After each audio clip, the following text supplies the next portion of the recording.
عباس، 30 سنة، متزوجة، عندي 3 أطفال، مش بشتغل ربة منزل.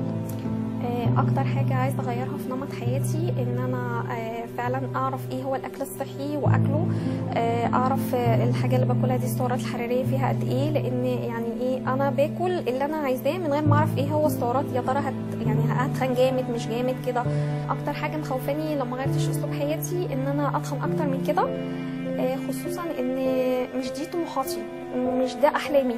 اكتر حاجه عايزه احققها بعد ما اغير اسلوب حياتي اعمل شوبينج واشتري كل اللي نفسي فيه، لاني فعلا ليا ستايل معين بحبه وبقالي فتره مش بلبسه ومش بشتريه بسبب ان انا اتخنت. مامتي كل شويه تقول لي مثلا خسي شويه، انت ما كنتيش كده، وفعلا انا ما كنتش كده.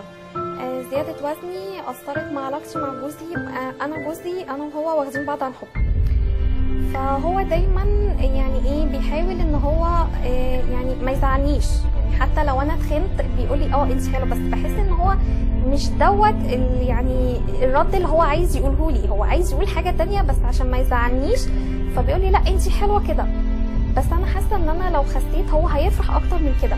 اما مثلا يتفرجوا على الصور بتاعتي بتاعت زمان وكده، ايه ده يا مامي معقول انت كده؟ اقول لهم انا، يقولوا لي لا دي مش صورتك.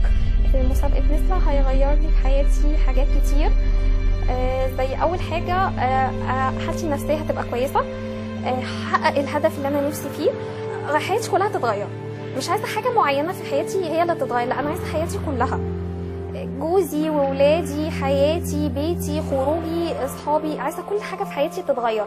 مكسب جائزة نسلة إن شاء الله هو اللي خلاني يعني وصلت للحاجات دي ولادي، فأنا إن شاء الله هخليها كلها لولادي، هعمل لهم اللي هم نفسهم فيه.